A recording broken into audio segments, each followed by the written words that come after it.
Assalamualaikum warahmatullahi. Ini adalah tingkatan fizik tingkatan 4. Bab haba. Kita akan lihat ini adalah koleksi soalan-soalan berkaitan haba sahaja. Koleksi soalan-soalan berkaitan haba. Jadi kita akan pergi satu demi satu. Kita tengok kamu boleh buat atau tidak.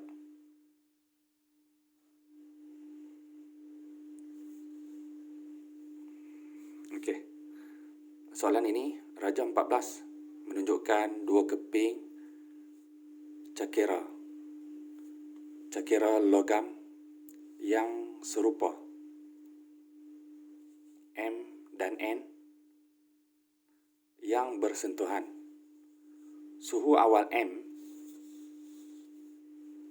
dan N adalah 60 darjah Celsius dan 20 darjah Celsius masing-masing.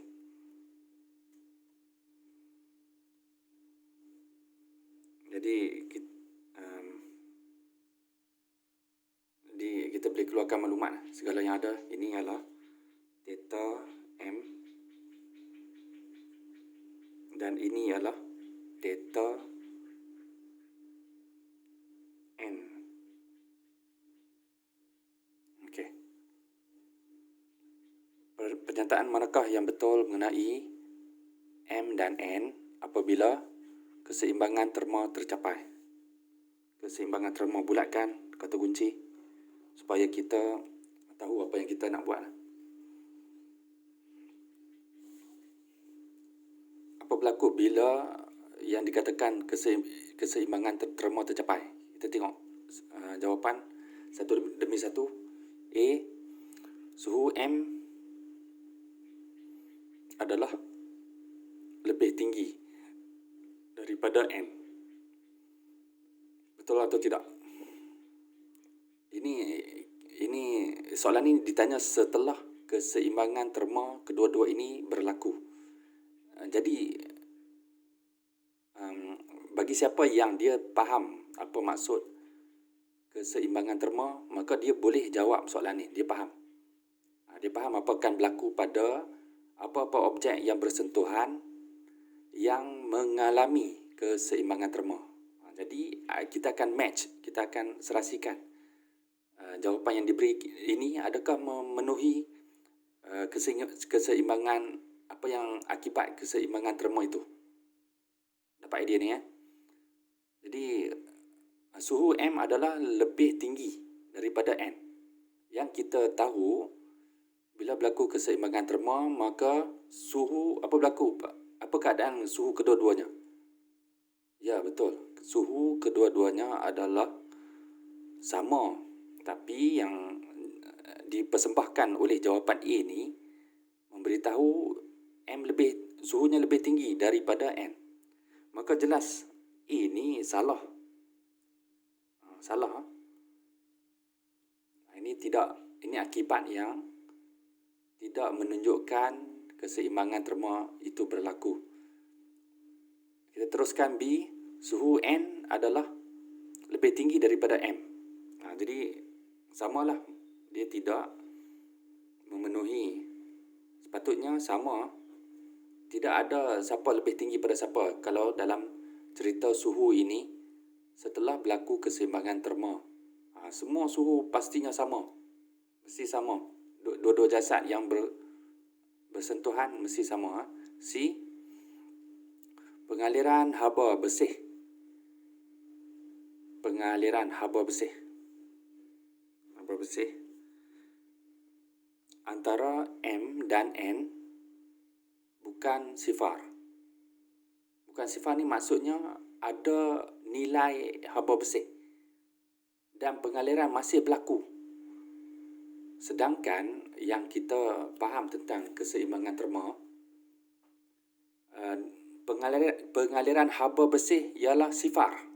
Maksudnya haba bersih dah tak ada lagi mengalir. Dah tak ada lagi mengalir dari satu ke satu objek bersentuhan dan sebaliknya. Tak ada. Kerana keseimbangan terma telah tercapai. Ini menunjukkan sebaliknya, keseimbangan terma tidak tercapai. Okey, bukan sifar, maksudnya ada nilai. Jadi ini pun salah.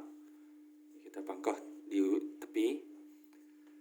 Kita tengok di pengaliran haba bersih antara M dan N adalah sifar. Ya, betul seperti yang kita faham tentang keseimbangan terma. Okey, jadi memang ini yang berlaku. Bila berlaku keseimbangan terma, sentuhan dua jasad, maka seakan haba tak mengalir antara satu sama lain, atau lebih tepat kita sebut ini, pengaliran haba bersih adalah sifar. Jadi jawapan yang betul adalah ini, ya, D.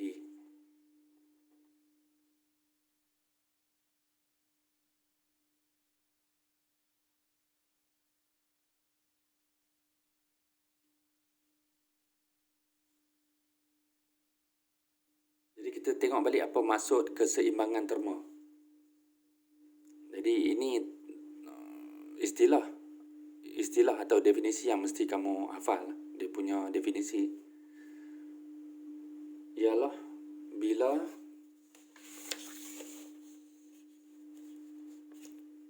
tiada pemindahan bersih haba.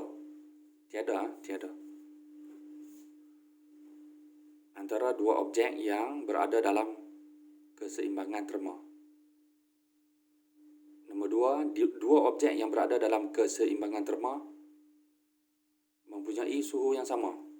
Jadi berbekalkan dua pemahaman ini, maka mampulah kamu untuk jawab soalan yang macam ni.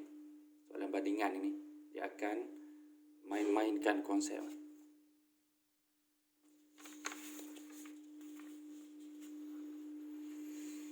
Okey, kita tengok contoh ni. Diberi satu termometer. Binaan termometer ini, cuma termometer ini tak lengkap kerana tidak ada skala. Belum dipasang skala. Jadi, apa soalannya? Panjang turus merkuri pada takat ais dan takat steam ialah 5 cm. Jadi bila ais, panjang turus merkuri 5 cm. Panjang ni suhu dia naik atau turun lebih kurang dekat sini, 5 cm ni. Daripada sini, Kemudian dan 40 cm bila takat didih. Takat steam ni takat didih sama. Takat didih kat sini. Ini takat didih. Okey. Apabila termometer dimasukkan ke cecair P, okey, panjang turus merkuri ialah 23 cm. Soalan, berapakah suhu cecair P? Okey. Ini adalah hanya soalan bandingan. Kalau siapa pandai dalam matematik nisbah, maka dia tidak ada masalah untuk cari apa suhu yang serasi dengan panjangnya begini. Okey. Jadi idenya ialah di mana idenya di sini. Kalau kita faham takat ais. Bila takat ais ni berapa suhu? Suhunya ialah kita letakkan sebagai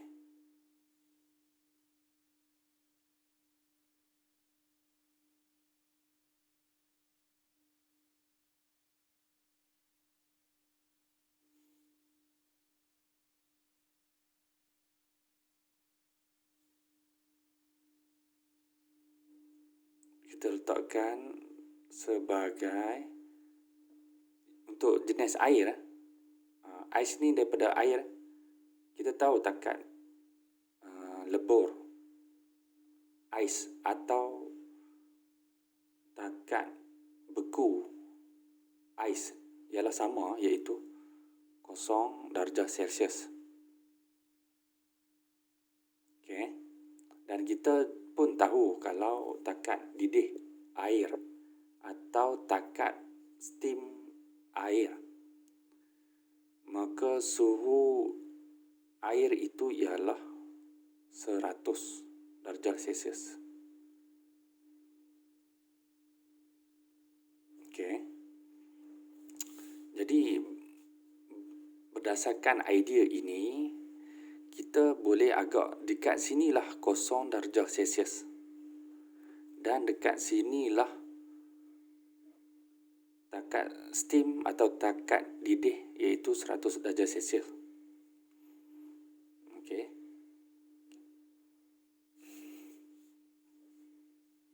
Kita diberi panjang daripada sini ke sini ialah 5 cm dan panjang dari sini ke sini ialah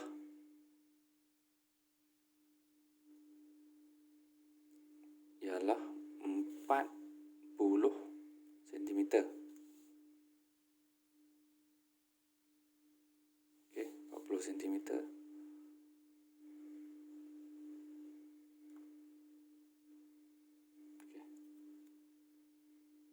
Jadi macam mana nak buat? Soalan, berapa panjang dari 0 darjah Celsius ke 100? Macam mana nak cari panjang? Panjang ni kita tahu 5. Panjang sini ke sini 40. Dah tak boleh cari panjang sini ke sini. Iaitu panjang ini semua ni 40 tolak panjang ini yang sikit ni, iaitu 5. Kita dapat bakiat ni. Okey. Jadi kalau kita tolak ialah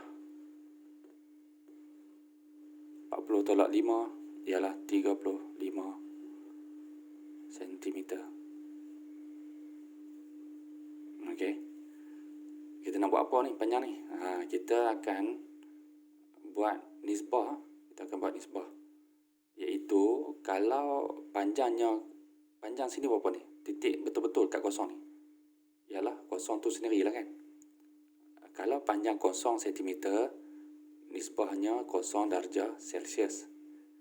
Kalau panjang 35 cm sini daripada 0 ni, maka nisbah suhunya 100 darjah Celsius.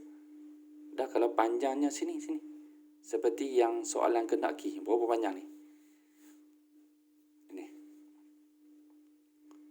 Ialah 23 cm. Iaitu daripada sini ke sini ialah 23. Ini 23 cm. Dah takkan tak dapat cari panjang ni. Dia tak cari panjang ni. Boleh dah kan? Dengan 23 tolak panjang ini, iaitu yang ini. Jadi 23 tolak 5 ialah berapa? 18 cm. Okey, 18 cm. Jadi kalau menurut pemahaman matematik kita dengan kaedah nisbah ni, boleh tak kita cari berapa suhu dekat sini jika panjangnya 18 cm daripada keseluruhan, iaitu 35. Jadi kita nak buat macam mana? Kita guna nisbah 18 daripada 35 darab 100. Jadi berapa tu?